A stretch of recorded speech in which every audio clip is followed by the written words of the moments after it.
Yeah, we will wait. We will wait a few minutes until people join. We'll just play a video until our audiences join us. So, Sena, if you have the video, please play it.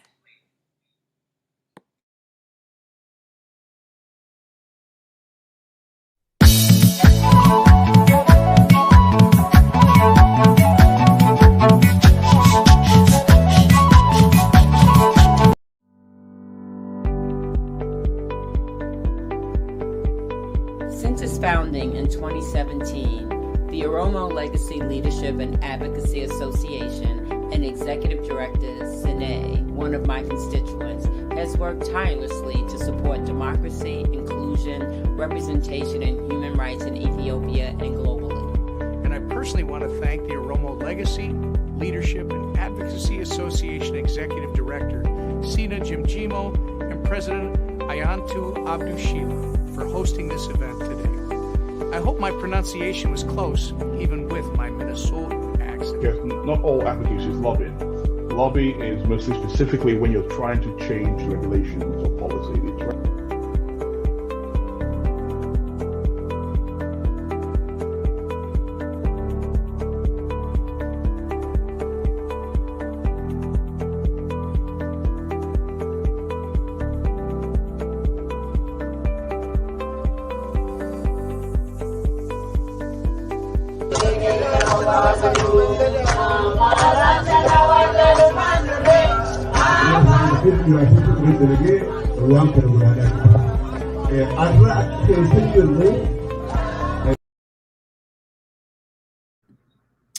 Okay, good morning, everybody. Sorry about that.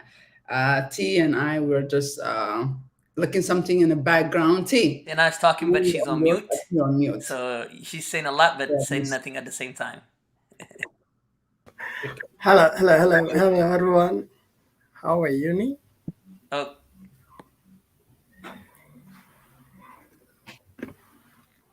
Good morning, gentlemen, and good morning, Sena. Good morning. Good morning to you. Good morning, T. Welcome back. I think today we have special. I think we should talk both in English and Afano-Oromo. We really have a specific topic that we wanted to cover. And Kana Golucha looking very handsome. Thank you.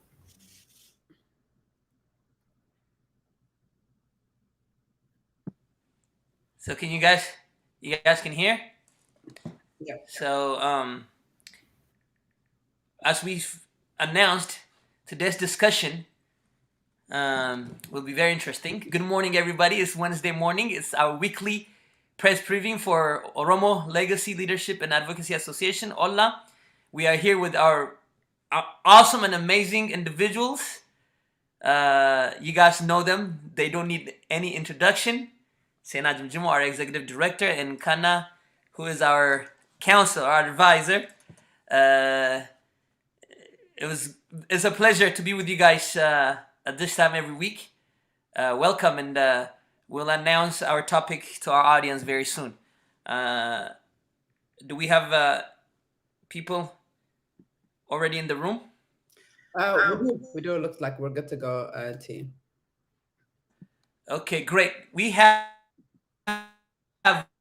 two that discussed today. One document is the House resolution that was just released, and I think it passed too. And we're also going to talk about a report that Ollaa published yesterday. It was supposed to be Monday, but I think it was published Tuesday. These are two great documents. We're going to break them down into parts when we talk about them. Which one should we start from? I'll leave it up to you guys. I think, in my opinion, T, first, correction, the resolution did not pass. It was just came to the floor or to the House. And secondly, based on a lot of balonies, that's the conversation that's going on about the resolution, and the resolution that is congress.gov versus also we just find out the resolution on Ms. Bass's website. I think it's important that we take a great deal of kind of breaking down the resolution, what actually it means, and then also how the oppressed people of Ethiopia, whether it be the Oromo or the Tigray or Gemant and Gumuz, on all of that, how they should proceed. And I think it's also very important, in my opinion, to kind of cover it both in English and Afan Oromo, just for the sake of, there's a lot of this misconception that I'm hearing on social media, and the Nafteñas are kind of celebrating something that doesn't exist. They're celebrating as if something is good, but actually the resolution is not. So there's seem to be like two different also that maybe. So I say take a great deal on the resolution. And then second one, I think we should focus on the Ollaa's publication, and I'll say a few things about why that is important. So I say with my suggestion. Great. So this is how we're going to do it. I believe we need to talk to the resolution in three parts, because there's three different things that are at play. One is the resolution on the government page, U.S. government page. Two, there's a different version of the same. It says amended. I don't know which one is current on the Karen Bass's website. And third, there's a statement released by Karen Bass. That is not part of the resolution, but a statement. I think we should attack all three separately. Maybe we leave the amended part that was on Karen Bass's page for a different day.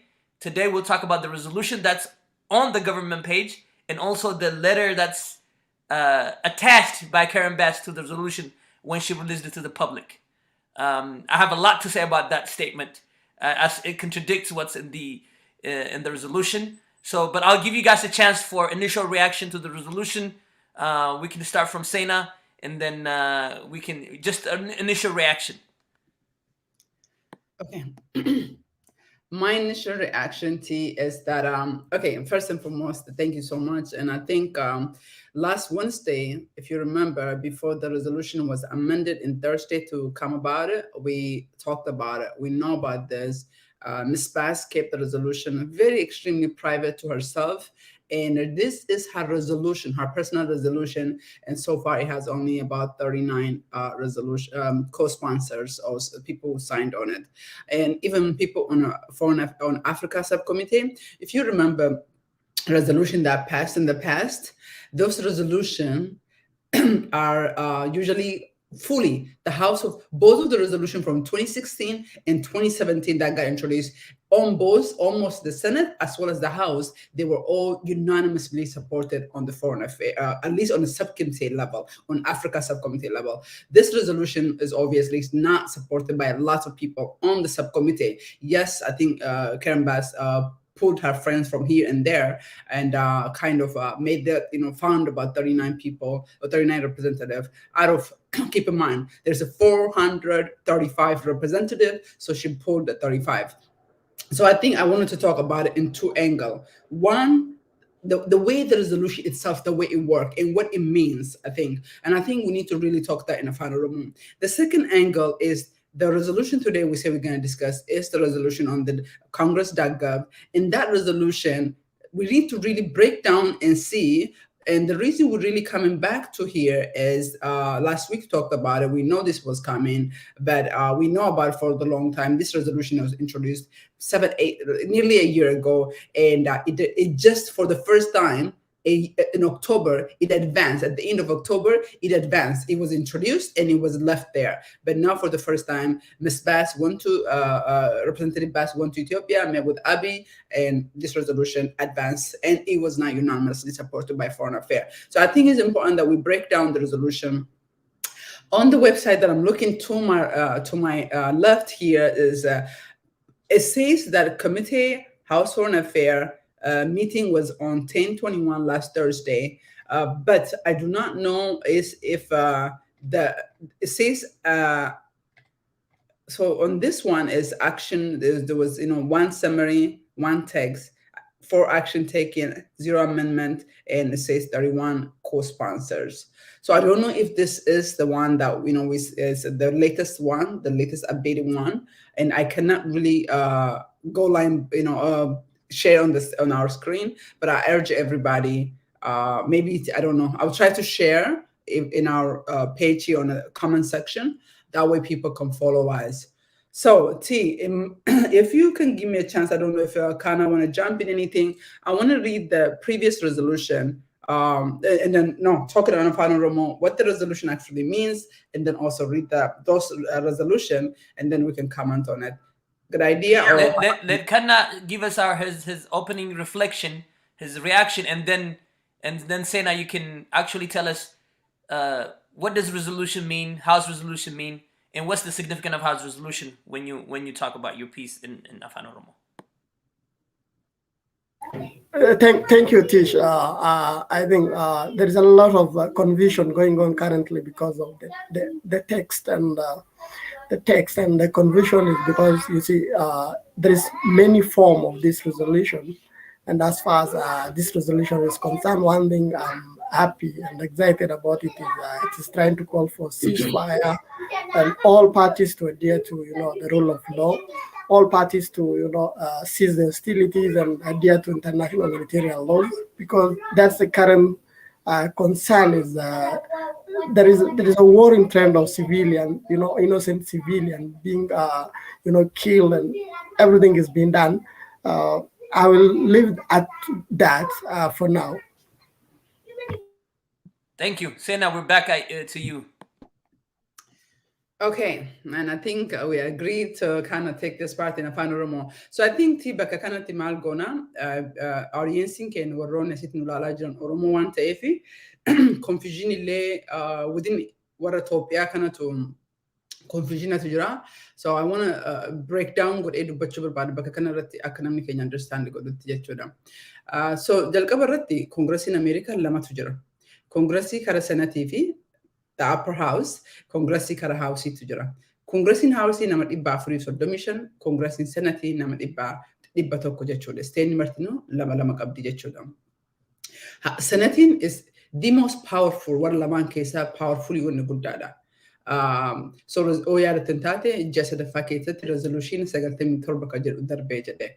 Resolution santu President Biden ida almost green light kenneefitiin akka President Biden actionii guddaa fudhatu hatattamaan special envoy Senator Kun biyyatti ergee achi booda special envoy Faltman appoint godhee resolution kun clearly ka jedhu kawaamee jedhu akkuma maqaan isaa agartan kanatti is against mootummaa Itoophiyaa mootummaa shoror keessaa kana jechuudha. Maaf kana isiniif himaa jira akkuma beeknee mataa keenya keessatti qabannuuf jechuudha. Housing ammoo nama dhibba afuriif soddomishanii jennee jira. Nama dhibba sadi afuriif soddomishan keessaa seerri housing maal jedha isin fakkaata. Komitee hedduutu jira. Foreign Affairs Committee isa jalatti ammoo Africa Committee, European Committee, Asian Committee, Far East akkana jedheetiin komitee addaanii furamee jira. Yoo dogongoruu baadhee komitee gara nama 13 ta'ee 15 ta'ee Afrikaa irratti ni jiru. Intaloon Representative Bass jedhamu sun she chairs African Committee irratti chair gooti jechuudha. Achi keessa karaa torba dogongoruu baadhee Democratic kara shanii ammoo Republican achi keessa kan jiru jechuudha. Representative abbaan barbaade from 400 soddomishan keessa resolution katabee fiduu hin danda'a jechuudha. Katabeetiin komitee isaa keessa dhiyeessaa jechuudha. Almost waggaan dura I think January ta'ee May keessa ta'ee resolution kana katabdeetiin fidee jechuudha. Resolution kana oo yaadatan taate nuti ofiisa warraa wajjin hariiroo hedduu waggaa hedduu hariiroo qabna. Waliinillee biyya deemnee jirra, ofiisa dubbannee jirra. Garuu akka dhageenyatti nama Sidaamaa wayitu ofiisa isii keessa dalagaa. So waggaa dabre kanaafi almost office is inaccessible ta'ee fi jira warra Amaaraatiin malee accessible ta'ee. Nevertheless, we continue to make attempt again itti fufneetumaan jirra jechuudha. Kan resolution kan amma ji'a torbaa ofiisiitti barreessitee achi keette namtu isiidhaa fi Congressman Chris Smith ka jedhamu warri lachuu warra jijjiirama waggaa 3 dura keessatti gahee guddaa taphatee jedhee xalayaa kana resolution kana fidan jechuudha. Resolution kana fidaniitiin achumatti dhiisan natti namni jiraallee itti co-sponsoring goone namni qarqaarillee hin jiru. Amma biyya deemtee dhufteetiin amman digootee jirte. So resolution isa amendmentii haarawaa sanii amma fadhatti irratti naasofnu kakalee kama durii ka websaayitii congress.gov jedhu irratti haasa'uuf deemnaa jechuudha. Maaliif kana dubbataa jirra tokkoffaa there's a misunderstanding. Lammaffaa ammoo nafxanyoonni akka waan resolution kun Abiyyiin deeggaruu akka waan Amaara deeggaruutti harka dhootti jiran. But that's sun immoo dhugaa miti. So jalqaba isin barsiisee resolution achi booda immoo laayinaan deemneetiin irratti mari'annaa jechuudha. So resolution kongresiin feete hin fidaa. Subcommittee Afrikaa irratti vote godhaa. Subcommittee Afrikaa yoo dabarsee jedhe immoo mana guutuuf dhufaa jechuudha. So eengadda kan hin ta'e mana guutuuf dhufee jechuudha. Darbee ka jedhu miti. Floorii guutuuf dhufee malee hin darbine. Resolution tokko darbuu fi nama 218 barbaachise jedha. Yookiin ammoo jinnaa nama zvootiidha.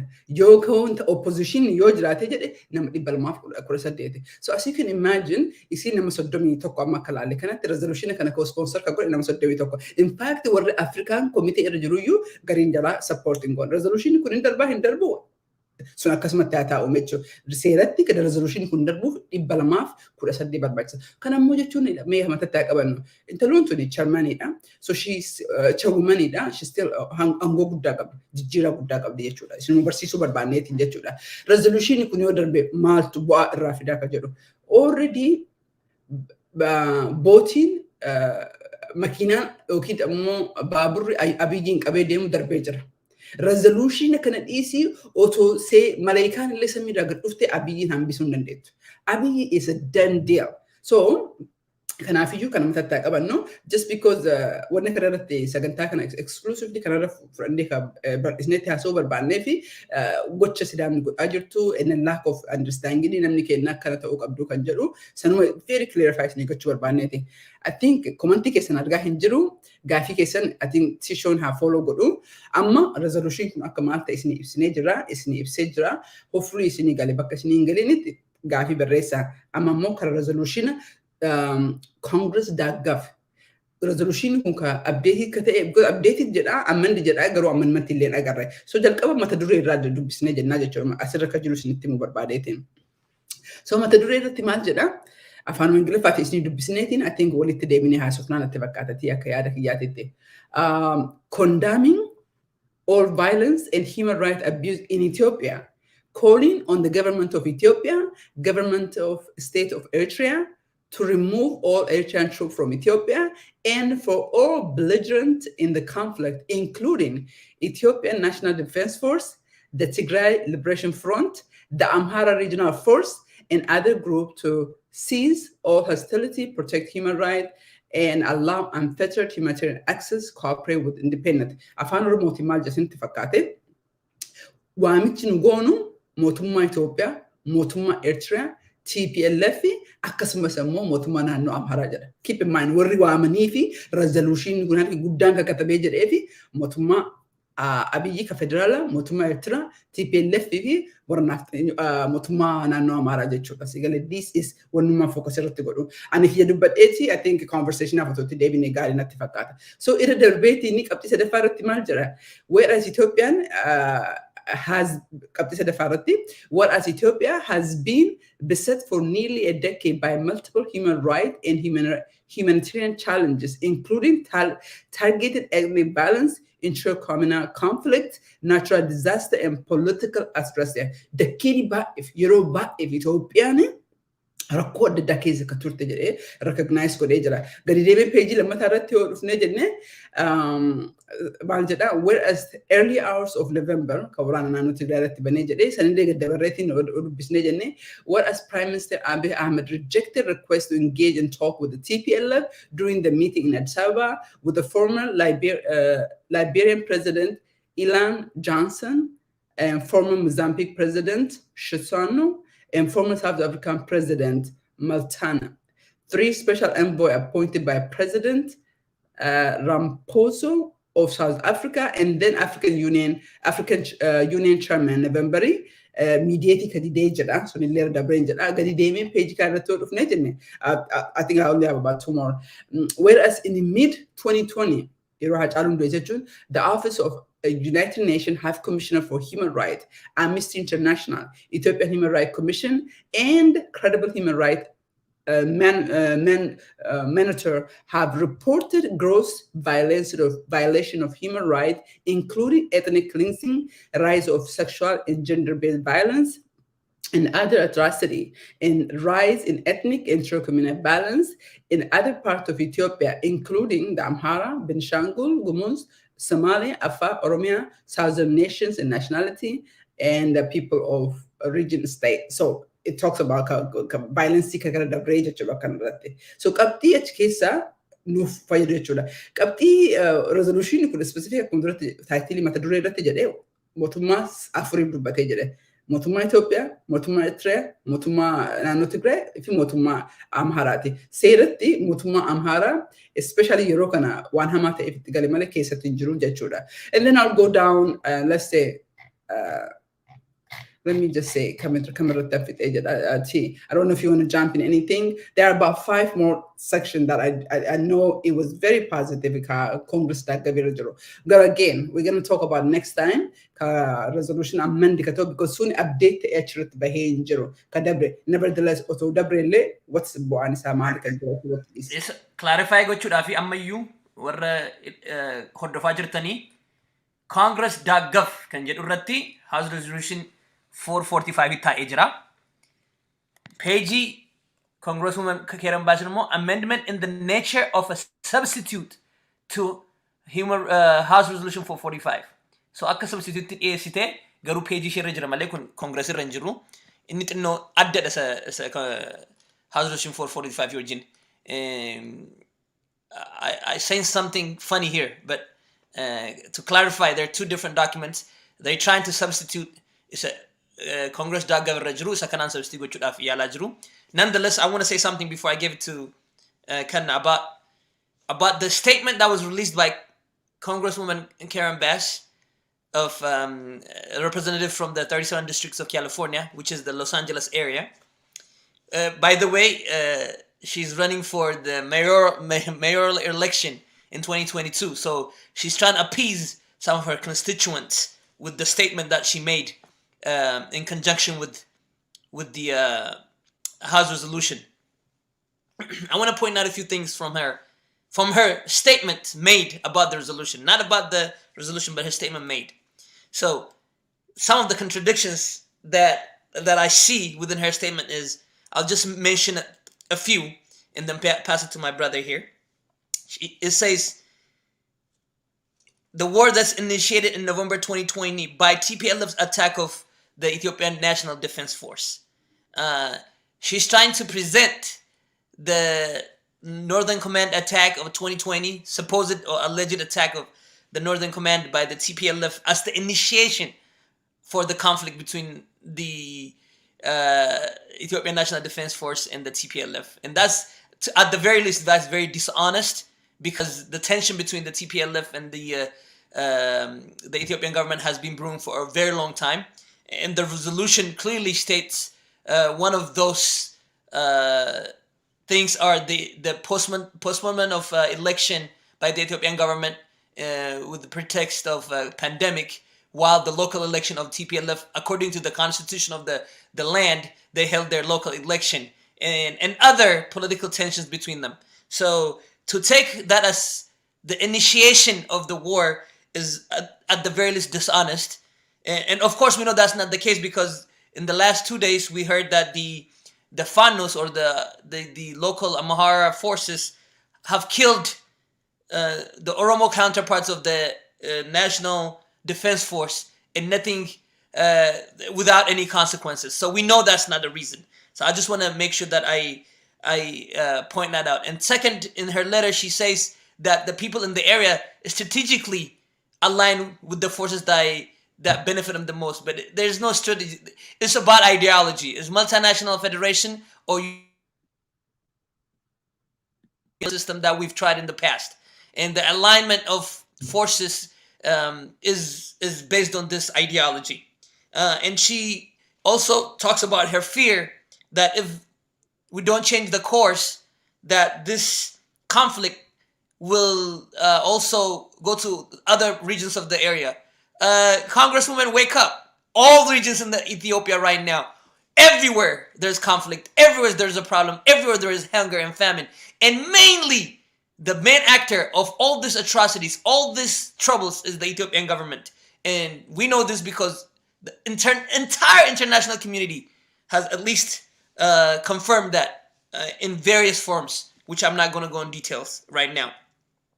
And then she talks about meeting with Abiy, and she thinks that meeting with Abiy and the group that he collected together corroborates the view on the ground, and also that all factions, all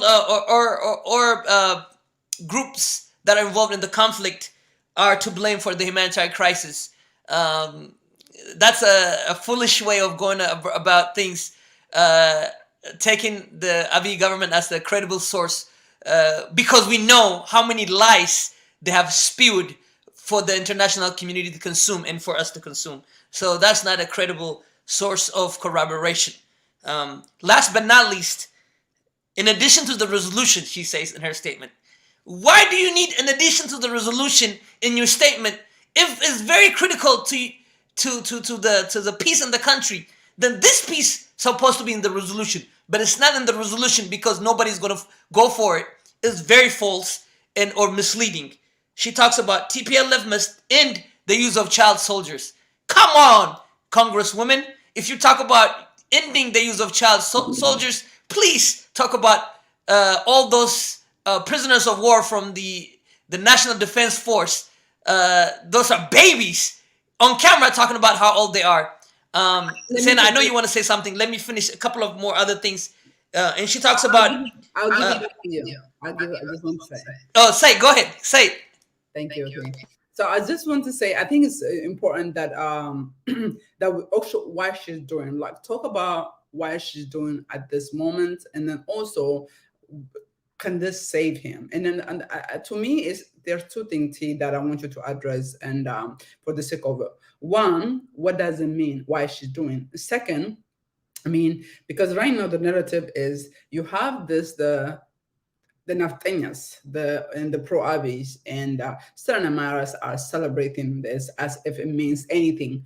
Even the resolution, you read it on her website, on bas.congress page, does everything on that page, if you look at it, yes, she added something which is not even on Ethiopian government.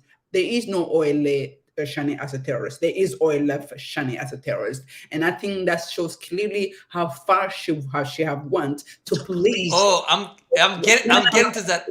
Are you getting that? Yeah, I'm getting to that. Of her, yeah. It's important to kind of show, is there anything for this Naftanias to celebrate? I mean, if you look at the resolution, even the resolution, the amended one, is there a case for them to celebrate? Because as far as I see, Oromia regional government is not accused of genocide. As far as I see, the resolution does not call on Oromia regional government or Oromia region. I want you to just add on that one, T. Absolutely. I'm getting there. So after she talked about the child soldiers, the next is pulling its forces from Amhara region, and then last but not least, end its alliance with Ollaa Shani. And just the use of the language that you uses is very clear that the words of the Ethiopian government that she's using, but she's doing this to appease some of the constituents that she has in her area, in her district, especially when she's going for this mayoral election in 2022. However, I want to make it clear for the audience and for everybody that thinks this is in support of the Ethiopian government. Her statement says nothing compared to this resolution. So the resolution is what all that she said in the letter is not in the resolution. It's not in the resolution because if it was in the resolution, nobody, not even those 39 people that she found, will not even co-sign with that because they know it to be false, they know it to be not true, and they know it's just a propaganda piece that was just inserted in there to appease probably some supporters or some donors or whatever the case might be. However, it's critical that one, the resolution does not include any of the things that she said, and two, that the resolution speaks strongly against. I was going to go in details of what are the strong things, but Sena has already done a great job of pointing every single one where how strongly calls on Ethiopian government for denying to come to negotiation table, for labeling people terrorists so that they don't have to do so, for hindering humanitarian assistance, for gender-based sexual atrocities, using food to conduct their war. And last but not least, Abiy Ahmed himself admitted on national television that the purpose of going to capture the capital city of Tigray, which is Mekelle, is to make sure we distract it, or to cause enough distraction to make sure the Mekelle is on the level of Bashasha, which is the region in Jimma. So I'll pass it to my brother before I go back to Sena to further comment on this interesting piece. Whichever, either the resolution or the statement made by Karen Bass, Kenna, it's your time right now. Thank you. I would like just to say one thing, that Ollaa today spoke to a family of young girl who was, appearing on the Tigray media when she's captured as a prisoner of the war and she's a 16 years. In fact, she's a 15 years old girl from the border town of Moyale. Our village is almost approximately 20 kilometers from the border town of Moyale. All I speak to her and how she was, the family was blackmailed, and it was manipulated that because the family is poor and the poverty is what the government used to recruit child soldiers, and that shows what the current bus condemning TPLF using as a child labor, when the government itself is even again going the village to the village, recruiting young children to be part of fighting TPLF, and that shows the dishonesty. I think the condemnation should be all around, on the face. But again, I want to tell you that that resolution doesn't favor anyone. It again recognizes other non-state actors who are operating in Ethiopia, and already shows the government used to say there is no other non-state actors except OLF and TPLF, and the resolution goes against saying there are other non-state actors causing violence, and it already shows the statement does not favor the government of the day. And it's hypocrisy and manipulation and blackmailing, and people should wait for the final piece to come out and have big conversation on that. Yeah. Thank you very much. Sena, I want to ask you to comment on, one of the biggest things that we don't really talk about much is the presence of the Eritrean forces within Ethiopia and causing all kinds of havoc, and the Ethiopian government denying at first that there's no presence. And now they're included in the resolution. Can you talk a little bit about that? Thank you. Yes, I'll talk about that. And I'll just actually start with that, and I'll kind of go back to the resolution. And then again, I was literally, even the resolution that on Ms. Bass's or Representative Bass's website, and how it calls on the Amhara Regional Force and the Federal Force, Eritrean Force, and TPLF are to seize, and specifically calls in all the roles fall into the Abiy. What I'm saying? It calls for Abiy to seize, and it calls for sanction. And sanction, we're expecting the sanction will take place, at least announced probably by the end of the week. And Abiy is about to lose Agua, and you see, the radicals, it's so funny thing. This industrial workers, some of them are Oromo, some of them are every ethnic group that is probably working there. In millions of families probably be affected in this. Nevertheless, that industrial land was displaced Oromo people. This conversation came up during our advocacy thing, and I just really recorded the industrial farm that where people makes, I don't know, $1 an hour or maybe $5, however much money they have, bad work condition, abusive system. And now they're about to lose, and they're crying crocodile tail. To go back to the question you asked, Tim. And again, I think this conversation always revolved into being in English. I actually wanted to be in Oromo because, again, if I told you in Oromo and Anifi, this particular Sagantan Kuni should be around Jechuda. I'm going to say something about Eritrea in English, and then go back to Afan Oromo. So basically, the presence of Eritrean soldier is in the resolution. I mean, Abiy have denied there is any Eritrean soldier. So Abiy is a traitor because he can now win against Tigray. He can now win against TPLF. So he begged to Sudan, he begged to Somalia, he begged to Eritrea to rape, to stop, to bomb the people of Tigray, to make them submit. He is such a below human being.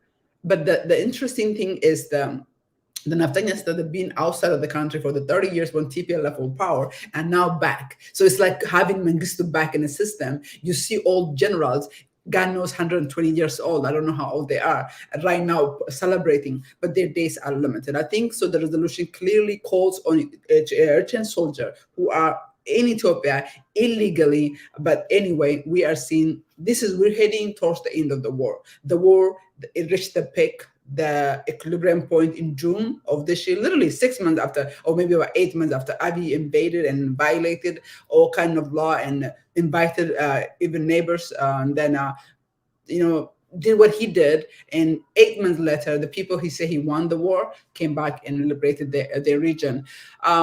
So coming back to Afan Oromo, resolution so in its nutshell, akkuma jiru ni me resolution kana furannu. For example, ka keren basi rajulu leta kana Congress daggabil leta.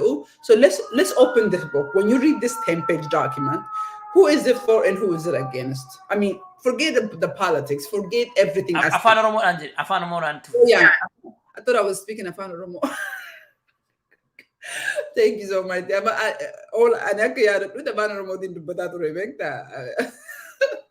But anyway, me when the braha happen, politica had isnu. Kani amara fi motuman kijirat also isne resolution yukuni kama congressi basi update EU or business is against Abiy. It's against the Amhara regional government. It's against the Makothor Anitatli Rajani, TPLF. It's against the Mutumana Eritrea. This is purely resolution for Akumatadure Ratajaruti, were wrote Kanamakar agent. So, take up Dela Altajan politica is Kaisin personally paid this Raticatade, Coroni after Nyota Hamar Harkat Hajarun Kuni. It's in a congress to Kotishi have a right to one by Katabu Mirga City. Garu resolution of Butu Yofor Nature, Motuma Abiji Dina, Motuma Abir Aka in sanction to Uwa Major, Motumana no amara itte ede ejira motumota kawun itte ede ejira fakenya OLA shane aka alliance Tigray TDF wajin tejete in dubbate jira. So sigaret suni faxi la fajiru OLF kajeru tani because ko achi case jira gumo intalon tuni influence ke sigore warrota naftanyota fa amara wanta ani fi OLF edate jirti. So what? Resolution gutu is Abiy Hamada. Ishin su kabia that they with the resolution can introducing good in when you see that they begin do bestefi abijin karkaruf ture in tan abiji recitate to undando ruin today be undando abiji fisr ni amade majru abiyi ango kanat ka dufe na nyota kanat ka kanat biji kanat tabse agod e mal sirna kalesan de bisu sirni kalesuna mo revive to undando ruin sake sabate jira train sun de brejira. So resolution which asi acha amade kijiba o istu kinafnya o istu kana don't worry about sura kasmata ta'u resolution kun purely your bisani jetten ka congress da gavir jirus ta'e ka congress da gavir old resolution ko amok amman ta'ello la tajettani just while Yoruba in amni beta ototakin dubbisini harama sinjero qur'ana to dubbisini o ki bible to dubbisini asete sheka ta'e wazi mejra. So him baked and jechura him baked ni kana fi you commenti katabdani hamile simbo to in resolution in akajru gutman la tani jettani Abiy famara mutmana no amara famara. And this is important.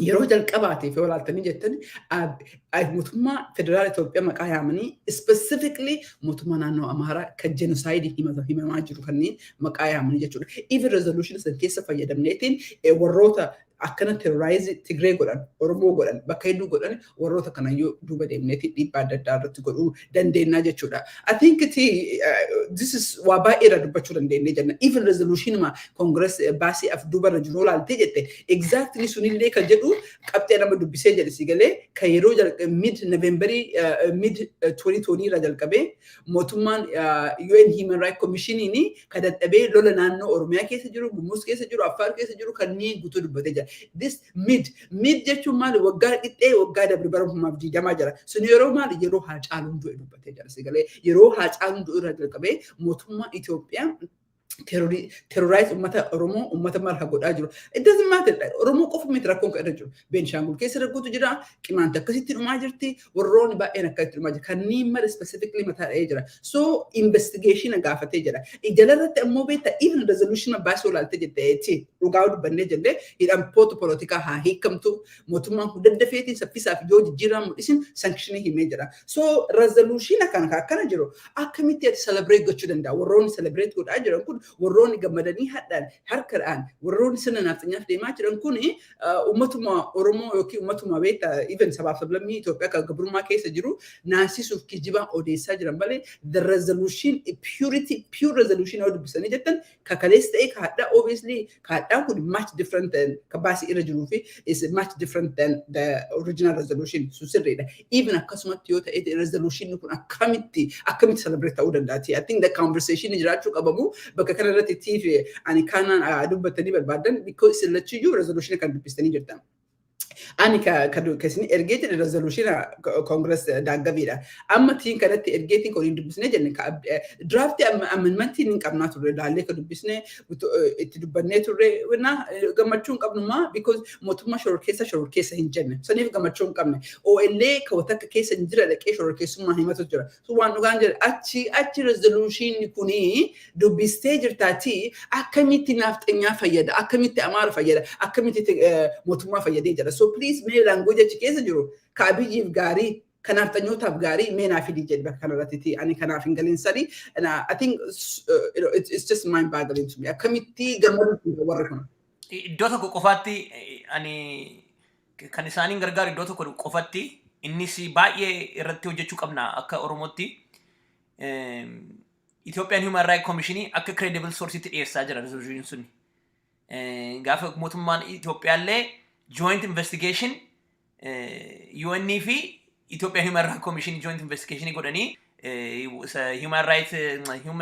humanitarian resource access akka dhowwaa turanii waan adda addaa kan irratti atrocity war crime warra hojjetama hundumaa akka investigate godhanii Ethiopian Human Rights Commission akka credible body itti dhiyeessaa jira resolution kun nuun immoo tokkoffaa wanta kun amended akka ta'u iddoo tokkotti amendment isa jalqabarratti original amendment irratti gara jallaadhaatti yoo dubbiste open free independent investigation jedha isa wajjin waliin gala garuu gara irratti Ethiopian government jedhee demand isaa keessatti joint investigation with Ethiopian Human Rights Commission which is a very biased body which is a mouthpiece of the government which is part of the mootummaa wajjin kan dalagaa jirudha gatii ta'ee fi resolution keessa Ethiopian Human Rights Commission ba'uu qaba isa akka bootti hojjechuu qabna maybe isaaniif celebration point ta'uu danda'a keessumaa warra mootummaa deeggaranii fi maalii fi waan kiisa keessaa qabanii Human Rights Commission kiisa keessa jiru akka credible bariitti achirratti dhiyaateeraaf tokko kan point gochuu danda'u kanadha kannaan kana irratti yoo dabaluu danda'ee fi waan achi keessatti point godhe isaaf hin dabarsa. Exactly. Let me say that this Ethiopian government expelled one of the senior members of mootummaan Itoophiyaa warroota gurguddaa mirga namaatiif falman ka mootummaa gamtoomanii ka UN gussanii turanii warri sunini kan duraan Ethiopia Human Rights Commission waliin hojjechaa kan turanii wanni guffamee fi warri sun dhugaa waan dubbataniif guffa. Resolutionin kunini yo on the face of it yo fluma isa kan laalte mootummaa tokkollee mootummaa Itoophiyaatiif irra hin jiru. Dhiibbaa gurraa irratti geessaa jira maaliif jennaani hojjettoota mirga namaa kan United Nations mootummaa gamtoomanii guffaman turan. Ethiopia Human Rights Commission kan hojii hojjetuun beesee uummataati beesee maallaqa uummataati. Ammoo kan hojjetuuf naannoo tokko mela mootummaa Ethiopia Human Rights Commission gaafa ilmaan Oromoo Gujii Jiddoola keessa gudeedamtu Facebook irra maxxansee ammoo report tokkollee hin galchine. Gaafa ilmaan Oromoo Wallaggaa raatanii Ethiopia Human Rights Commission ilmaan Oromoo OLF ilmaan Amaaraa fitee jedhee gabaas baay'as ka miizaan hin qabne galcha. Kanaafuu Ethiopia Human Rights Commission ammaafuu UN biratti hin dhugeeffatamu. Warra mirga namaa falman hedduu biratti dhaabbata mirga namaa falman ka Amnesty biratti hin dhugeeffamu. Kanaafuu waan mootummaan armatti yookaan sargii wayii loon qalee karaa gubbaa gammaduuf warrooti mootummaa deeggaran hin jiru. Resoluutioniin suniin resolution warra irra hin jirre. Gaafa biyyitiin tun banamtee dhaabbatee mirga namaa keessa deemee investigation haa godhamu gaaf jedhan wanni warri hedduu dhossan ifatti ba'a. Wanni dhofamaa jiru hedduun. So literally, the resolution is on the face of it mischieving, like at the same time, Karen Bass, she has a right to freedom of speech. One fete barresu dandeessi, one fete support because of lobby waan godhamuuf election barbaadaa waan jirtuuf waan fete barreessite akka nama nagaa barbaadu akka nama marii barbaadu resolution laal mediation mariin haa tolfamuutii dhaabbata Itoophiyaa keessa waraan deebisuu jira hundaaf garee cufaaf mariin haa tolfamuutii jechaa jirti. Mootummaan ammoo marii hin tolfamu jedhee didaa ture. Resolution kun akkamiin mootummaaf irra jirtire? Mootummaan garee shororkiisotaatiif marii hin taanu jechaa ture mitire. Resolution kun mariin haa tolfamu warra didda warra bosona keessaa waama magaalaan marii waliin tolchaa jedha. In the best of it wanni warri mootummaan gammadee ilaaluuf hin jiru.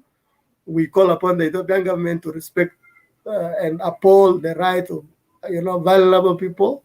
Mirgi ummata eegamuti warri waraan keessa hin jirre warri boson keessa hin jirre maatiin eegamuti warra horsee bulaan fitina warra qotee bulaan fitina ilmaan dargaggoo addunyaa irraan dhabamsiisina jennaan galatama. Itti dabaluudhaaf waan kennan amma jala sarruudhaaf jechuudha. Jala sarruudhaaf Noovembar keessa kottaa daaloogii godhaa jennaan kan dide mootummaa Itoophiyaa. Booda immoo ture ji'a 3-4 ture mee keessa TPL'dhaaf terroristi jedhee OLF shanees terroristi jedhee kan level godhee akka negotiationitti dhufneef akkas godhee ammas kan dide mootummaa Itoophiyaa. Kerambaasuma maal jedhe resolutionii summa maal jedha daaloogii godheedha. Kan dides amma ifatti bahee jechuudha. Garbiraamo maal jedha original resolution irratti aid workerii biyyi alaarraa warra galan nama 8 ajjeefame jedha. Nama 8 ajjeefame information yoo akka ajjeese hin beeknu garuu at least at one occasion Ethiopian National Defense Force yeroo jiru warra qabatantu akka ajjeese information qabna jedha resolution sun. Amendii ta'e dhiisee amma wanti kun barreeffamee galfame waanuma taa'edha. Booddee amendii qorii jiranis house resolution original is Congress daagabirra jiru kan achirra taa'ee fi dhugaa gatii ta'e achirra taa'ee gatii ta'ee fi wanti kuni warra mootummaa deeggaraniif celebration warra PP dha celebration miti kuni celebration isaanii dhaaban hin jedhanis. Wanti anamma gaafina si gaafadhee ka jedhu ka si gaafadhee ta'eeti resolution even make a Kirimbasii ka Harawaa jenne fudhanne jenne is a 10-page document dha. Page kudhan keessa wanni ati hamaadha jettee fidde Ethiopian Human Rights Commission revive gooteedha. So me page document kudhan keessa wanni ati warri Amaaraa fi Nafxanyaan harka dhahaa jirtuu fi dhugaa dubbataa jirra mitiire because document san keessa amma Baayibilii yoo dubbiste jette waa'ee dubartiirraa waa'ee haqaarraa kana dubbataa kanatu siif ta'a kanatu siif jetta. So documentii kana dubbistee agartee ofii kan keette wannummaan ati celebrate jarri godhaa jirtuu fi Ethiopian Human Rights Commission revive godhee jette. So kun amma akkamitti mootummaa Ethiopian Human Rights Commission branchii mootummaa Itoophiyaatti jennee nullee itti dubbanne mootummaa Ameerikaatti illee dubbanne UN keessatti akka fudhataman dhabu taa'ee godhaa jirra. Isan qofaa miti yoo dhugaa dubbannee jenne akka silaa naaftanyootaa fi Abiyyi warri Amaaraa godhaa jirtuu fi silaa hadha Oromoo hundi jaraa hundi keenya terroristi jedhame. Yoo irratti taate Hacaaluun du'ee campaign akkamirratti godhaa jiran groupii Facebookii ijaarramanii tokko keenya mataa keessa dhahaa turan akka Facebookiin keenya flag ta'uu akka Facebookiin keenya aktivistoonni keenya meeqatu Facebook irraa bahee jira akka gochaa jiraatiin so resolution kuni mi'a mallee irra deebitee uummata keenya the next 10 minutes irratti dubbachuu barbaannuu fi bakka kamii bakka an argaa hin jirre resolution kun ka Abiyyi revive godhee Abiyyi fi yookiin ammoo nafxanyoonni Amaarri harka dhooftu and I don't see it. The reason why I'm bringing this is resolution kan already hin beeknuti irraa torbee dabalee dubbannee jirra. Itoophiyaa deemtee namicha kana revive godhuu fi isiin meeraa fiigaa jirti. Bakki isiin districtii isii jirtu kan ammoo nafxanyoota fi Amaara qofatu keessa guute. Warroota kana gammachiisuu fi ambaasaadara jalaa taatee jirti. We know about it. We worked on it. community kan jara qabu isi wal argu ta inda dabe community war qofa miti ba ummanni Tigray ka genocide idatti da ajru isi ta inda dabe jere so kana fi you how is it the celebration in kawarri kuni celebrate ta ajru kuni and then I think we also need to conclude because commentators arga jiru namoonni hedduutti barreessaa jirtan hedduu galatooma innu ifa godhaa jirtanii wanni jara irratti gammadanii because 2016 qabsoo Oromoo jalqabee jedhe resolution HR 128 Oromoo jalqabe deebitee dhumarratti Amaaritti dhuftee last minute irratti gaafa inni darboo yaadatti taate harki 90 warra naftanyaaf Amaaraatti dhufee jedhe qotaati lafa qottu dalagaati gootu yeroo marayyuu kreditii dhufutu kreditii sa'aatii dhumarratti dhufaniiti kreditii claim gochuu barbaadan so what they want to do on this resolution kun akka jirutti akka amma kaanaan dubbisetti there is nothing for them abiyyiif wanni tokko achi keessa hin jiru Amaaraaf wanni tokko achi keessa hin jiru garuu hoo ummata keenya waa dubbisaa hin jirre kana akka hamilee isaan tuqamuufi sigalee kijiba fakkeessanii maa nama meeqa jeneraala meeqa Oromoo kan du'e yoo du'u ammoo Amaara ta'e jette seenaa isaa ka garbaahamu ka ittiin barraahamu seenaa warra Amaaraatiin ta'e so I think itti dabaluufi seenaa jaartiin cimtuudha waan ishiin akka hojjetu beetti akka jarrisi resolution kana bananii akka hin dubbisne beetti kanaaf maal goote waan resolution isaa hin fakkaanne xalayaa barreessitee resolution attaachi gootee gadi baaste baay'een isaanii warri celebrate godhanii isheen isa hin barreessite sana amma si dubbisaa ture isa dubbisanii isa celebrate godhu isa waa'ee child soldier waan akkasiif odeessu inni resolution keessa waan akkasii jiru so maybe amendment keessa iyyuu hin argine so gatii ta'ee fi allow me to jump in. Go ahead.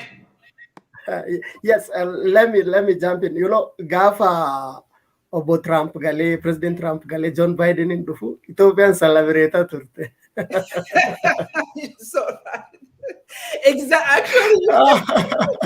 You know what happened? Because John Biden, Egypt, Ethiopia, will marry why the grand result does kana.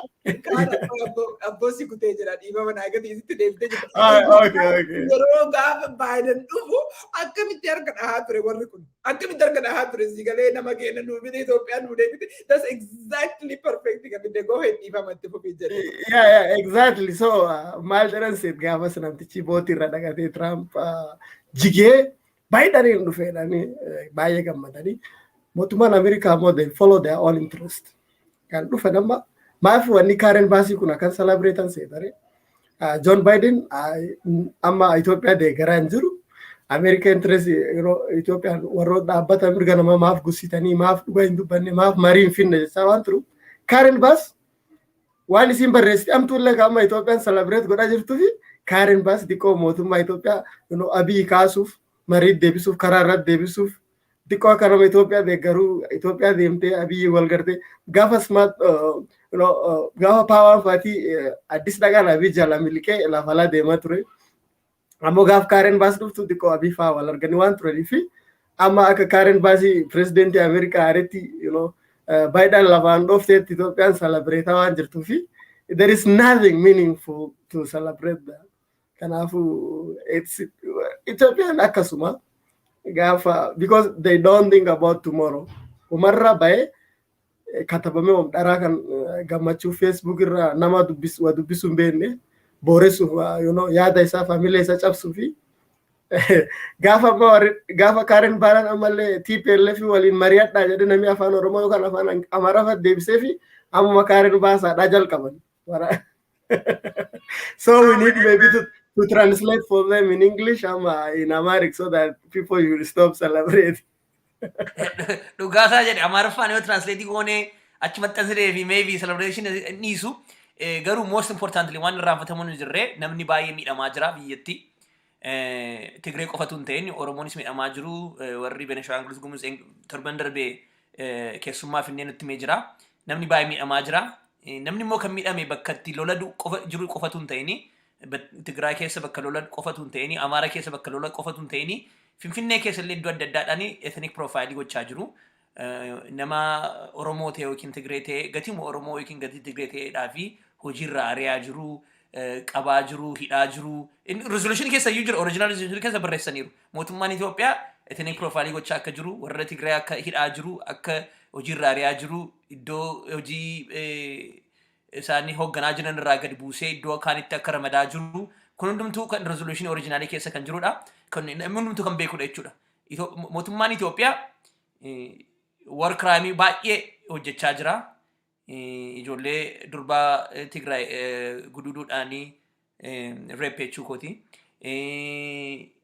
foreign objective afaatiin waan adda addaa afaatiin war crime ollaa waamanii daboodhaanii nama biyya ofiisaa civil war ajjeesisuudhaanii irratti immoo kana dabalee communication internet banking mana yaalaa hundumaa jijjissanii caccabsanii communication dhaabanii akka nyaati achillee hin galle godhanii cuccufanii balbala cuccufanii communication cuccufanii irratti immoo akka warri kaan immoo galanii akka san reporting waniif immoo journalistii qabanii hidhanii warra kaan ari'anii humanitarian assistant warra dhufaniif ari'anii hundumaa godhanii negotiate'aaf taa'ennaas negotiations didanii mootummaan adda addaa sanction illee irra kaa'ee ammayyuu didanii lolatti galaa kan jiranii dhaqanii jeetti bituufaatti horii kan baballeessanii dhaqanii mootummaa gara biraa kan haasa'anii lolaaf kan ta'u malee nagaadhaaf kan ta'u hojjechaan jiranii so mootummaan Itoophiyaa karaa hundumaatiin kufeera akkuma seenaan jette keeran baasis kan biyya Itoophiyaa dhattee kan abiyyi wajjin haasofteesi mee yoo xinnoo lapheessa dhibnee maybe yoo fayyisne jettee turte maybe life support ilaachuuf dhattee turte garuu life supportiin illee waan fayyu miti waanuma nagaa kan dubbatan Facebook irra qofaa dheeqanii chiginya mana dhaabne waan akkasii goone kan jedhudha malee waan lafarra jiru yoo argani wayi biyyi lafaa kun hundumtu riippoortii godhe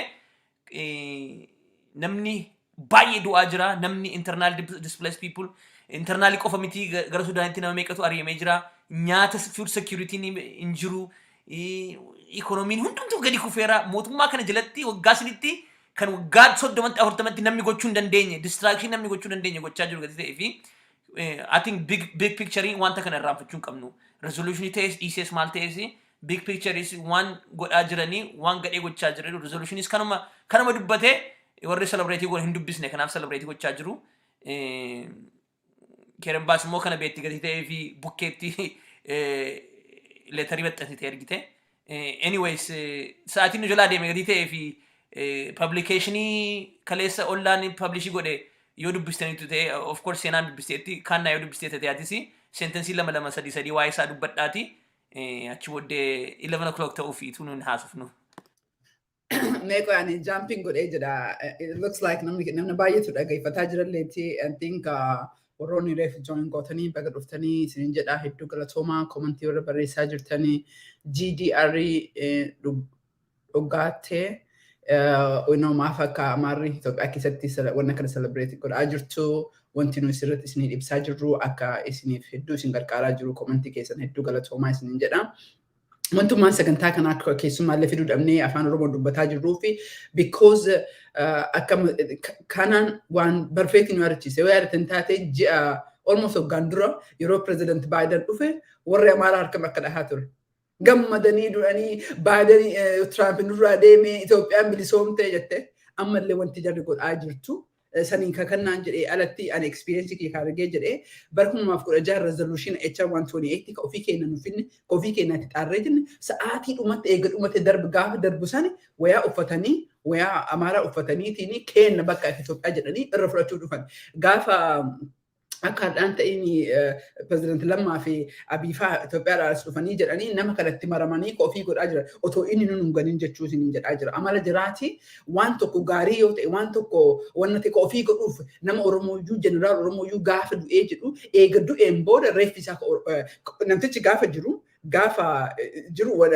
Oromoo ta'uu danda'a gaafa du'ee inni waan gaarii dalage nama beekamaa tokko yeroo marayyuu fooxaa ofiitti uffisanii amsoolaa ofiitti uffisanii godhanii soo namni keenya akka beekuu qabu ka warri jarri celebrate godhaa jirtu wanti kan amallee deebi'ee dubbataa jiruufti because laale resolution sana mataa isatti yoo dubbiste ati ofii kan keetii akka nam tokkotti si gaafadhee jira qabxiini warra Amaaraati bu'aa qabu qabxiini warra mootummaa Itoophiyaa bu'aa qabu achi keessa tokko hin jiru. There is nothing. Martinu Amara Famara, Martinu Abiji Famara. If nothing else, were OLA, were TDF, is can you. Were Amma Akanati Harkasir but Hajrufi. There is not a drop of word. A drop of word, ka resolutions and case a Kajiru, Kajar revive. Resolution is marginal.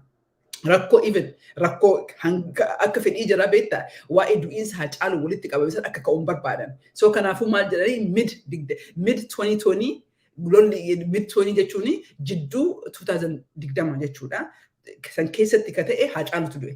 Haacaaluu walitti qabamee namni keenya ni hidhamee jedhe. Balaa sanii walitti qabatee ka Oromiyaa irratti ka'e, ka Somaalii irratti ka'e, marayyuu tarreessita jette. Nevertheless, resolution kun investigation gaafata. Resolution kun namtoonni hiikamtu mootummaa Itoophiyaa maal jedha qabxii tokko irratti ka'ama dubbisee jedhee irratti maal jedhasitti fakkaatti fully investigate, pursue accountability for all human rights abuse kun gubbaa irratti qabxii sirba farmaan urge the Ethiopian government B to fully investigate, pursue accountability for all human rights and atrocities.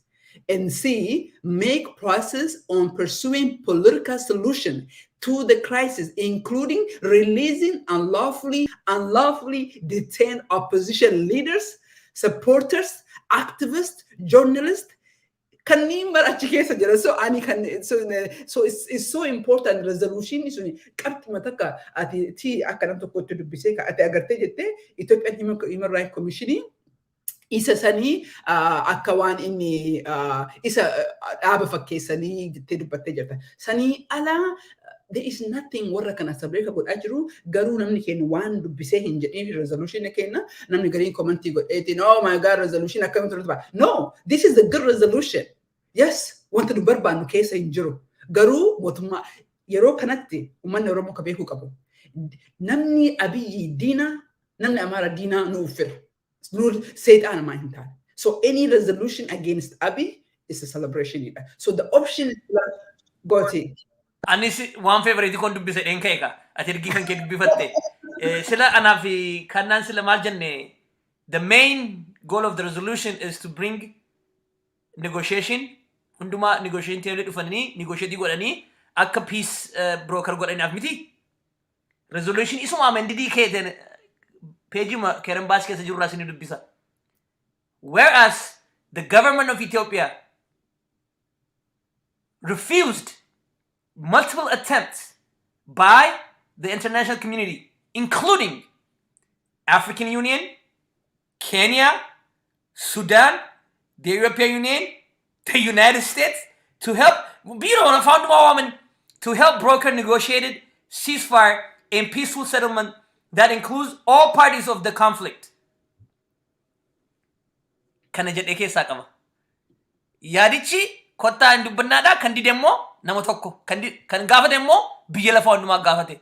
So just that statement is damaging to the government. So celebrating waan godhamu miti kun fa.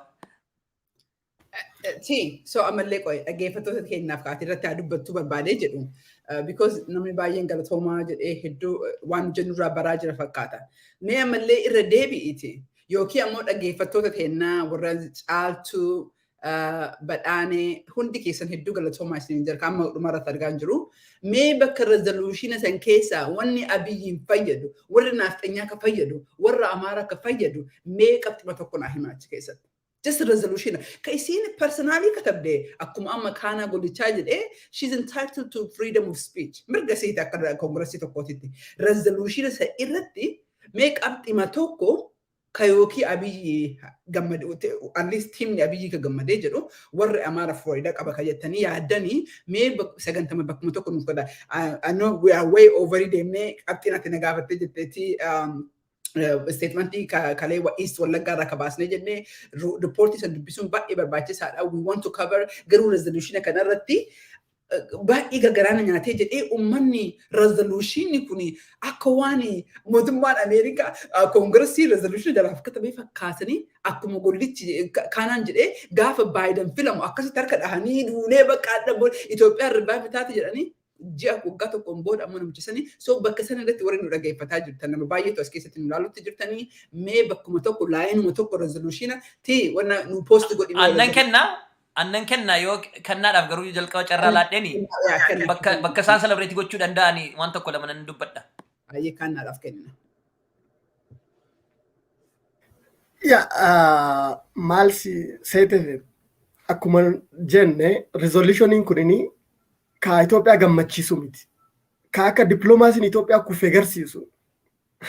Gaafa mariin diplomaasiin mariidha. Gaafa marii diddee dippiloomaatiika kee embaasii kee cuftee biyyatti galtu namni gariin achumatti baqataa ta'ee hafee ka gariin galee dippiloomaasiin Itoophiyaa kufee ture. Resolutionin kun akka Itoophiyaan marii diddeettu kan agarsiisu. No? Akka Itoophiyaan biyya nagaan feene agarsiisa biyya humnaan bultu biyya political political solution hin barbaanne biyya siyaasa furmaata kennuu hin barbaanne agarsiisa. Akkuma nu jenne wanni amma Itoophiyaan salabreetaa jirtu Karen Baasiidha. Abiy waliin footoo waan kaateef dheengadda. Addis Ababa waggaa dhuftu duraan Abiy warra mootummaan Ameerikaa erguu fi warra European Union erguu yoo warri Finfinnee Addis Ababa dhufan baqataa waan tureef Karen Baas ammoo achitti wal arganii footoo dhaatanii waan biyyatti deebiteef Karen Baasiin ammoo substitute Trump taate. No, substitute Biden want that, she's celebrated as an hero of Ethiopia, saving Ethiopia from the day of breaking.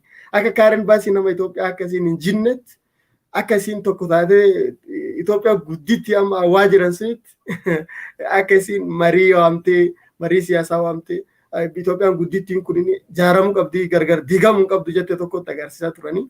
Akkuma jedhe deebiin jedhe amma Ethiopiaani diplomacy in dote jirti. Resolution kun akka gareen adda addaa Tigray TPLF OLF yookaan mootummaa adoon taatinu gareen adda addaa jeequmsi naannoo Itoophiyaa hedduu keessatti deemu jiru hime. Akka gareen kun cufa mirga namaa kabajuu hime.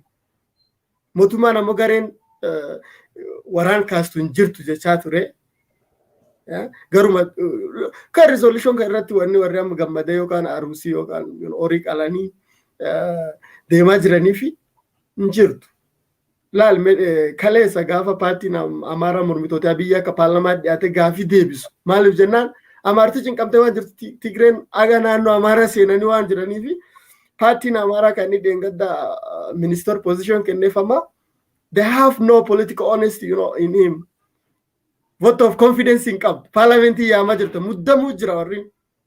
Gaafa warri ijoollee abbootii yeeyyii Mooyalee irraa naannoo Mooyalee irraa guuranii intala maqaan xummee duubaa kan jedhamtu intala ganda 15 gaafa isiin TPLF maallaqa yookaan lafa bal'oo harkisanii kennanii achi geessanii ijoolleen kun gaafa maasuqaan tokko mata gubbaa horiyu qawwee labbuuf tar kennatu Tigray miidiyaa irratti gaafa warri dubbatu child akka warri ijoollee fayyadamanii warris gargalaa jiran agarsiisa.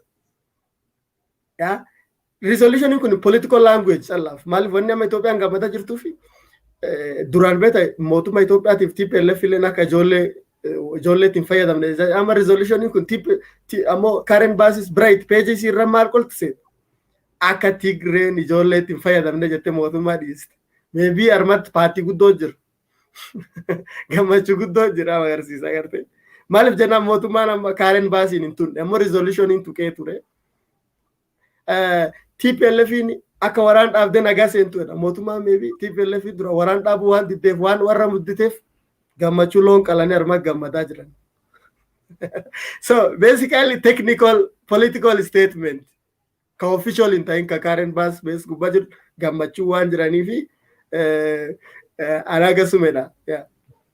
Itti dabaluudhaaf waan amma kannaan jedhe unofficially kan taane statementii moo Karen Baas keessaa tokko maal jedha mootummaan Itoophiyaa hundreds of trucks kun xalayaa ishee irra jedhaga humanitarian aid Tigraayitti erguu qabdi warri TPLF immoo wanta sana akka hinder hin goone jedha as if warri kun erguu yaalaa akka jiranii warri TPLF hindarii gochaa turanitti xalayaan kun maybe yaada kana akka warri akkasitti galuufi barbaadanii akkasitti akka galuufiif gootee barreessite garuu yoo resolution irra deemtee ilaalte maaltu fayyadaaf yoo jette amma gudeedaa isa turan isa shamarranoota gudeedaa turan Tigraay keessa isa humanitarian assistance orkaa turani war crime hojjechaa turanii kan biyya lafaa beeku gochaa turedhan warra Eertiraa warra Itoophiyaa fi warra Amaaraa milishaa warra kan sadantu gochaa ture actually mainly kan beekamaa turan warra kan sadanidha. Resolution keessaa maqaa TPLFnis keessa dabala waan akkasii irratti warri humanitarian access Amaaraa milishaa dabalatee Eertiraan force dabalatee Itoophiyaa National Defense Force dabalatee TPLFnis dabalatee humanitarian access akka hin dhawwanne jedhee TPLFnis keessa dabaleera. Maybe TPLF achi keessa dabaluumusaa akka gammachuutti qobaatti hin hafne kan jedhu celebrate gochuu danda'a. Lammaffaa immoo akkasumatti gara gajjallaa yoo deemtee dubbistee waanuma akkasii waanuma balleessaa adda addaa kana keessatti ollaa shanee fi ollaa shanee jedhee fi TPLF'n keessa dabaleera kan dur only warra sadan sana duwwaatti kan itti beekaman biyyi lafaa kan itti beeke Amaaraa milishaa Eertiraan Defense Force fi Itoophiyaan Defense Force kan itti beekaman balleessaa baay'ee keessa amma maqaa tokko lama keessatti dabalanii warra kan gatii hammatee jiruu fi qobaatti nafnee isaanis nutti dabalanii kan jedhu celebrate yoo godhan hin beeku maybe isa ta'uu danda'a kanaaf celebrate gochaa jiran. Seenaa dubbachaa jirta garuu miitirra jirta maal dubbadhu ammiti godhiiti. Galatoomtii koo exactly wanti jarri celebrate godhaa jirtu qubni nu qobatti miti amma OLN itti eda'amee jira. That's the only part resolution isin keessa jarri ka gammaduu dandeetti re'ee dubbachuu danda'u akka yaada akka nam tokkootitti. It's not because resolution sun jaraaf gaarii otoo hin ta'ini. It is because OLA ka jedhu because ila warroon asirra katabaa jirtan lataa hedduu galatoomii akka namni biraallee dhaga'uu barbaadan share godhaa komantiilee balleessaa sometimes baay'ee hedduu overii deemnee jirra garuu qabxiin kun ammoo sammuu nama baay'ee keessa waan jiruuf itti irra deebinee dubbataa jirra. Qabxii keetti deebi'uuf hedduun si kutee jedhee exactly amma jarri ilaali jechi Oromoo jedhu kuni warra naaftanyootaatiif warra sirna kalee deebisuu barbaaduuf ilmaan goobanaa haftoo goobanaa akaakayyuu miniliikiitiif jechi Oromoo jedhu kun kaansaridha. Hin dhukkubsaanii. So Oromoo jedhu kan jara ajjeesisi galee amma fakkeenyaaf Iskindir Nagga maaliif maneedhaa keessa jira? Iskindir Nagga wanti maneedhaa keessa jiruu fi Jawaariin waan hidhameef. So nothing else. The guy is useless. Bu'aa hin qabu. Wanni inni godhe tokko hin jiru badii hin qabu garuu mana hidhaa keessa jira waa'ee kaabarii Jawaariitiif. So wanti amma resolution kuni warra Amaaraatiif fayyadu warra Abiyyi fayyadu takka drappiin achi keessa hin jiru. Resolution kan tokko hundaa dubbifnee akkuma dura jenne line by line update amandii ka ta'e illee ka durii illee dubbisnee jenne drappiin tokko hin jiru. Wanni jara gammachiise jecha Oromooni hamaa keessatti ida'amuu sanii qofa. Garuu resolution sun maal jedhee dhumarratti we urge jedhama. Tokkoffaa jalqaba irratti warroon amma dhuftaniif jechuun jira. Jalqaba irratti maal jira resolution mataa isaa akka maal jedhu daqiiqaa hedduu fudhadhee explain godhee jira. Lammaffaa irratti resolution kun darbuu fi nama 218 barbaachisee jira. Sadaffaa irratti resolution kun wanka darbe hundinuu warri Africa Sub Committee unanimously vote godhaniif. Kan ammoo yoo agartanii unanimously vote hin godhe maaliif nuti dhoobe jechuudha. Akka unanimously fane. Nuti resolution kun hamaa ta'eefi miti. No, resolution kun bareeda because Abiyyi diina. Naftanyaa dhabdiina Amaara leebil godhee akka terroristitti godhee jira. That is what it is. Wanni hamaan ta'ee jecha OLA jedhu achitti eda'uu qofa. That's it. OLF shanee ka jedhee mootummaan Itoophiyaa terroristiidha jedhee lafa kaayee warra san maqaa dhahee jedhe. Obviously maqaa OLA jedhu kan mootummaan Itoophiyaa lafa kaayee hin jiru santu gara kaayee. So I think it's very important namni keenya ka beekuu qabu siif deebisee jedhaa ka beekuu qabu resolution keessatti there is no drop. Wanni mootummaa Abiyyi fayyadu tokko keessa hin jiru wanni naftanyoota fayyadu tokko keessa hin jiru hin jechuu barbaadati go ahead sirraa fudhadhee. Gararraa kan celebrate godhanii waan tokko immoo jira. Taayitilii celebrate gochaa jiru. Taayitilii resolution yoo dhattee ilaalte inni kanaan dura inni Congress daaggaaf amma taa'ee Congress daaggaaf bira taa'ee jiru resolution suni maqaadhaan Ethiopian government Eertiraan Amaaraa milishaa jedhee waamaa ture. Inni isa amma amandimentii sanarratti amend the title to read a resolution condemning all violence and human rights abuse in Ethiopia and calling for all combatants in the conflict in northern Ethiopia to cease all hostilities, respect human rights, allow unfettered humanitarian access, and cooperate with independent investigations of credible atrocity allegations. Isa maqaa isaanii keessaa gadi baasee fi sun tokkuma kaati. Tokkuma dhagaruu isaa maayinni maqaadhaan isa waamamne all combatants gadi jedhanii fi ammas akkuma silsila jedhee isa Amaaraa milishaa isa Eertiraa forces jedhu isa all combatants gaafa jedhu kunis warra kaan dabalata gadi ta'ee fi kana faa celebrate godhu ta'a. Maybe kan amendimentii kana immoo saanti bushii godhe ta'a. Kanaaf celebrate godhu ta'a. So kanumatti dabaluu fi fedhetu intini jedhin dura.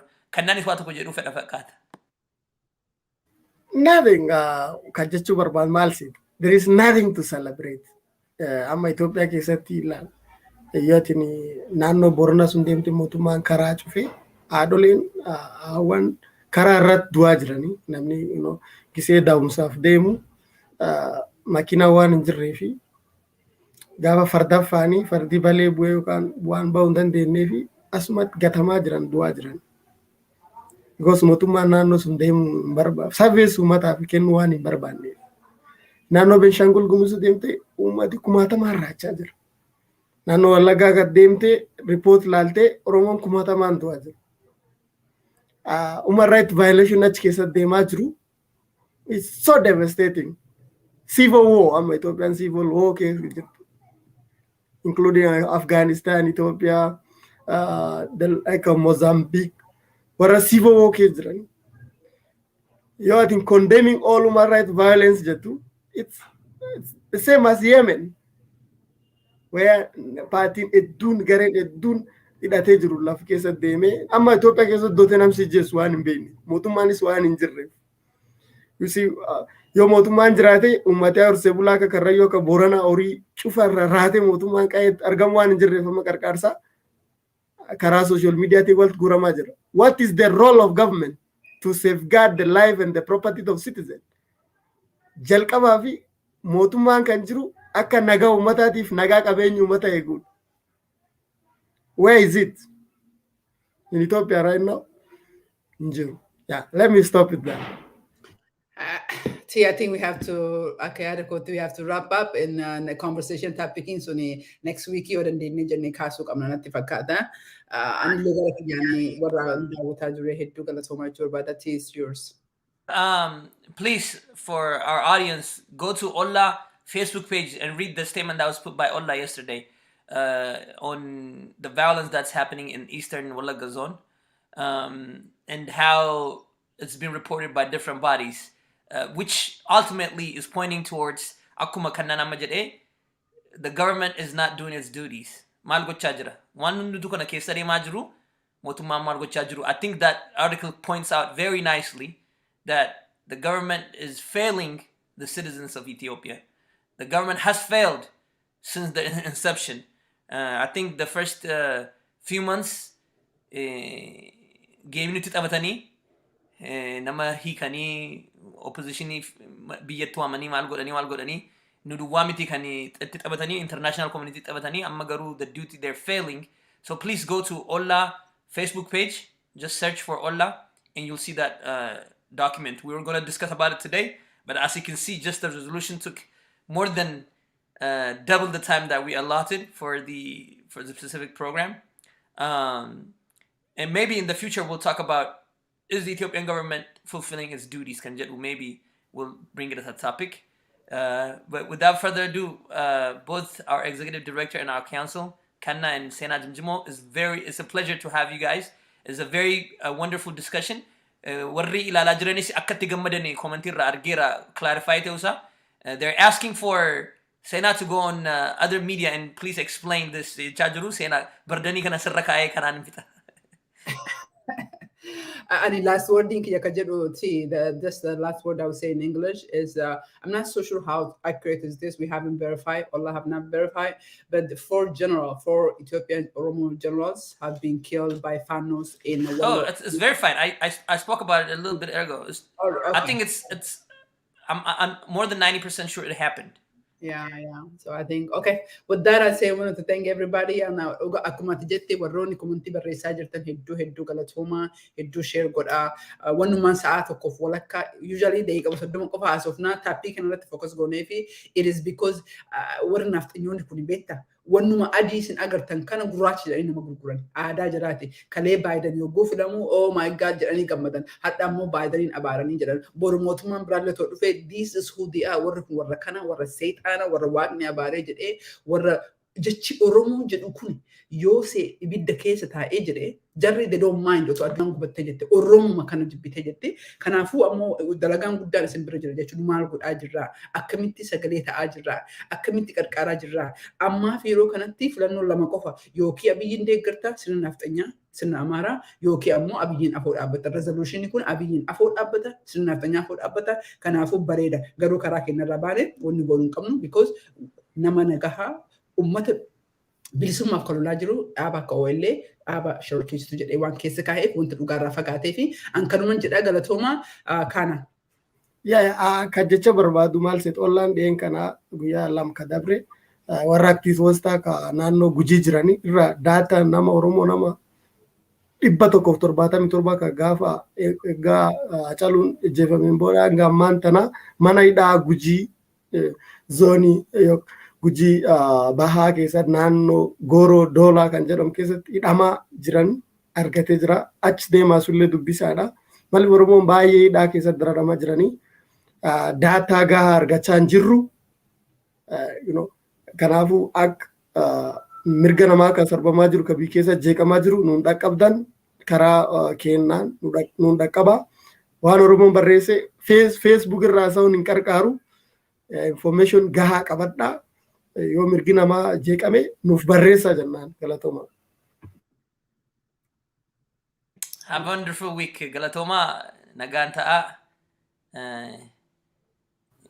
Beenna kani wanta kana jalqabes kani warri qawweellee kaasee maaf akka kaasanii warri dhufnee iddoo tokko teenyeen goosheetii gochuu warra dadhabantu warri sun akka qawwee kaasan godhee gadi ta'ee fi balleessaan kan eenyu akka ta'e beenna nagaan nu oolaa galatoomaa amma torban dhufutti nagaa.